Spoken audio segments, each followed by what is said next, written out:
RGM 79IM adalah MS yang diproduksi secara massal oleh Earth Federation Forces yang diproduksi di Jaburo. Tidak seperti gun cannon, yang menghususkan diri dalam dukungan daya tembak jarak menengah tanpa berfokus pada pertempuran MS, mesin ini didasarkan pada RX-7802 Gundam, yang pada dasarnya dirancang sebagai mesin multiperan yang dapat dilengkapi dengan berbagai perubahan peralatan tergantung pada situasi pertempuran, seperti pertempuran anti kapal dan anti pesawat tempur, sambil menganggap pertempuran MS sebagai senjata utamanya. Untuk membangun kembali kekuatan pasukan federasi secepat mungkin, strukturnya disederhanakan dan biaya dikurangi dengan penekanan pada produktivitas, sehingga selangkah di belakang Gundam, terutama dalam kekuatan lapis baja dan kecepatan reaksi. Meski begitu, ia telah menjadi MS dengan kinerja yang cukup untuk berfungsi sebagai senjata andalan, dan dengan data dari pertempuran sebenarnya dengan Gundam yang diwarisi. Ia telah diselesaikan sebagai mesin dengan spesifikasi yang melampaui Zaku 2, meskipun sedikit. Sumber dari www.gundam.fandom.com. Hari ini kita akan review HG-GTO RGM 79 Soldier Keinon, misil POD dari GAOK. Mobile suit yang kalau kalian tonton meledak terus. Saat merakit kit ini tidak ada masalah, merakitnya sangat nyaman. Kit yang simpel untuk tipe prajurit atau kroco dan bentuk badannya yang didasari dari Gundam RX-782. Memiliki kombinasi warna putih dan merah. Meskipun merakitnya nyaman, tetapi detail yang ditawarkan sangat bagus. Bentuk yang simpel tapi tetap kelihatan elegan menurutku. Bagian kepala sangat menarik dan simpel. Hanya pakai kaca untuk bagian matanya jadi kelihatan sangat simpel tapi tetap bagus. Dan tidak lupa ada Vulcan di bagian kepala yang ciri khas MS dari Earth Federation. Senjata-senjata ini lebih berguna untuk menembak jatuh rudal atau pesawat tempur yang datang, dan hampir tidak berguna terhadap armor mobile suit. Badannya juga dibuat sangat keren.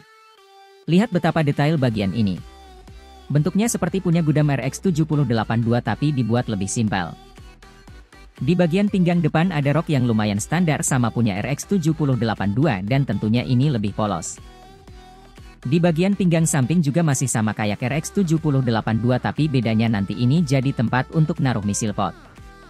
Pada rok belakang seperti ini, sama bentuknya dengan RX-782 dan nantinya bagian belakang ini digunain untuk nyimpen senjata besarnya. Dan pada bagian belakang ini ada backpack yang simpel tapi dengan tambahan 5 pendorong dan juga nantinya di bagian atas samping backpack bisa dipasangin senjata sesuai yang kalian mau. Kemudian untuk bagian tangan juga menarik. Bentuknya seperti MS Earth Federation kebanyakan dengan bahu yang simpel, tapi dengan tambahan arm Vulcan dipasang pada lengan bawah, melekat pada bagian berbentuk gerbang pada manset.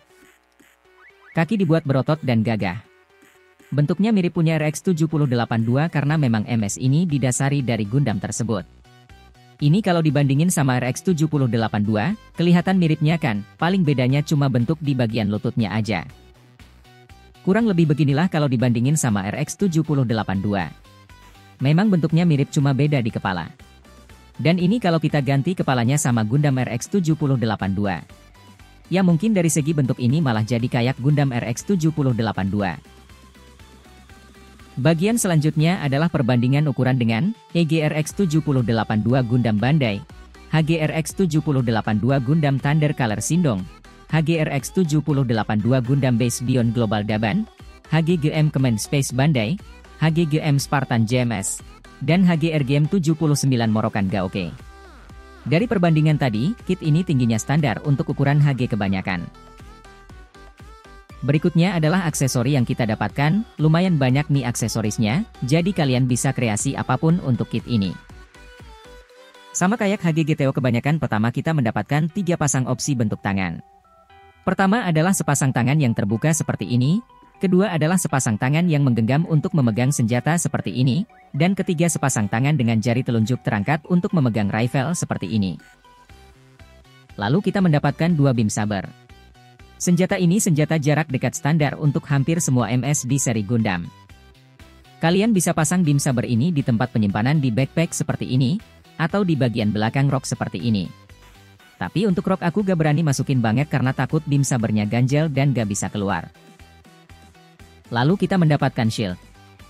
GM dapat menggunakan perisai, persenjataan dengan kemampuan bertahan yang sangat tinggi yang diperoleh dengan mengadopsi struktur berlapis yang terbuat dari berbagai bahan. GM biasanya memasang perisai di lengan kiri. Kalian juga bisa simpan shieldnya di bagian belakang backpack seperti ini, ataupun di bagian belakang rok seperti ini.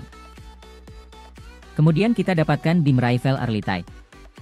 GM mampu menggunakan beam rifle yang sama seperti Gundam. Kalau menurutku ini cocok-cocok aja dipakai di GM yang notabene MS tipe Kroco. Kalian bisa simpan senjatanya di lubang bagian belakang rok, ataupun di lubang belakang backpack. Kemudian kita dapatkan Hyper Bazooka. Peluncur roket pendukung tembakan serbaguna. Digunakan dengan cara dipikul di bahu yang digunakan untuk meledakkan area secara luas atau menghancurkan MS musuh. Sama seperti senjata tadi, kalian bisa simpan senjatanya di lubang bagian belakang rok, ataupun di lubang belakang backpack. Kita juga dapat beam spray gun dua jenis, yaitu beam spray gun early type, dan kedua adalah versi sederhana beam spray gun. GM dapat dipersenjatai dengan beam spray gun early type, yang lebih panjang dan diisi dengan magasin seperti EPAC yang lebih besar dibandingkan dengan model senjata beam spray yang lebih ringkas dan jauh lebih baru. Kemudian versi sederhana dari beam rifle yang digunakan oleh Gundam, beam spray gun adalah senjata sinar satu tangan yang digunakan oleh GM. Ditujukan untuk produksi massal, senjata ini jauh lebih lemah daripada beam rifle, tetapi tetap merupakan senjata yang efektif. Sayangnya kedua senjata ini gak bisa disimpan di bagian tubuh RGM ini. Selanjutnya adalah aksesoris tambahan di bagian backpack. Yang pertama adalah shoulder cannon. Secara opsional dipasang di sisi kiri atau kanan backpack GM, meriam ini dapat digunakan untuk memungkinkan mobile suit berfungsi sebagai unit pendukung artileri jarak menengah hingga jauh. Kaliber meriam tidak diketahui, dan dilengkapi dengan magasin melengkung yang besar. Saat tidak digunakan, meriam dapat dilipat ke belakang untuk menghindari pemblokiran artikulasi bahu. Selanjutnya kita mendapatkan misil pod. Sebagai pelengkap opsional untuk GM, sepasang POD rudal 10 tabung dapat dipasang di masing-masing bahu GM, dengan POD rudal 3 tabung yang dipasang di setiap sisi pelindung rok GM. POD ini sekali pakai dan perlu diisi ulang atau diganti setelah digunakan. POD ini kemungkinan dapat dibuang setelah semua rudal ditembakkan. Kemudian kita dapat water decal atau WSD. Atau lebih tepatnya water decal perikat yang kualitasnya menurutku lumayan bagus. Pas masangnya enak banget walaupun agak susah kalau WSD-nya kecil.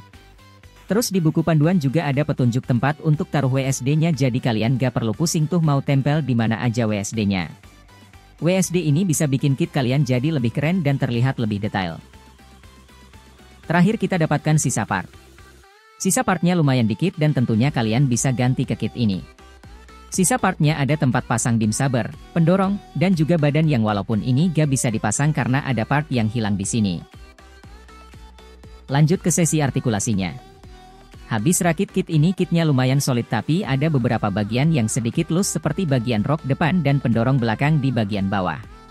Sekarang kita coba pose loop figure second.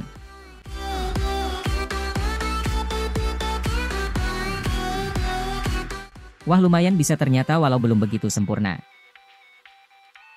Kita lanjut ke artikulasi di bagian kepala. Kepala bisa geleng-geleng seperti ini, kepala bisa headbang seperti ini, bahkan kepala bisa maju mundur seperti ini, dan kepala bisa berputar full 360 derajat seperti ini. Selanjutnya di bagian lengan. Ada butterfly join di kedua bagian lengan, bahunya bisa digerakkan sedikit aja seperti ini, lengan bisa diangkat lateral sejauh ini, lengan bisa diputar full 360 derajat seperti ini, bagian ini juga bisa diputar penuh seperti ini, siku bisa ditekuk sejauh ini karena double join dan bisa diluruskan lagi. Dan ada ball join di pergelangan tangannya tapi lumayan serat.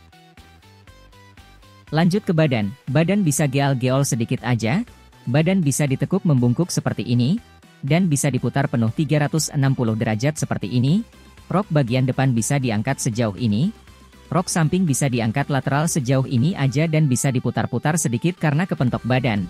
Rok bagian belakang tidak ada artikulasinya.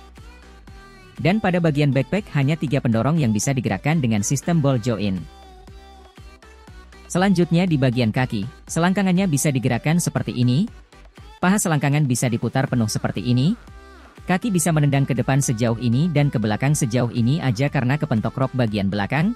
Lutut bisa ditekuk sejauh ini karena double join, bahkan kerennya lututnya ikut terpisah dan lutut bisa diluruskan lagi. Bagian belakang kaki bisa dibuka seperti ini untuk mengeluarkan booster. Penutup kaki bisa digerakkan seperti ini. Kaki bisa pivot-pivot seperti ini. Kaki bisa digerakkan maju dan mundur. Ujung kaki depan bisa ditekuk seperti ini. Dan pergelangan kaki bisa diputar penuh 360 derajat. Dan yang terakhir dan paling penting, kit ini bisa ngangkang sejauh ini. Lumayan jauh ya? Menurutku, kit ini aku rekomendasiin untuk dibeli. Kalian kalau misal cari MS yang tipe kroco yang murah mungkin ini jadi salah satu rekomendasi. Kelebihan dari kit ini yaitu bentuknya yang lebih dinamis, detail dan keren, serta banyak aksesoris yang didapetin. Kalau kelemahannya mungkin ada sedikit bagian yang SIM lainnya terlihat jelas dan artikulasinya yang lumayan seret. Aku kasih nilai 8 dari 10 untuk kit ini. Namun, sekali lagi, keputusan untuk membeli ada di tangan kalian ya. Terima kasih udah nonton, jangan lupa like dan subscribe. Dan sampai jumpa di review berikutnya.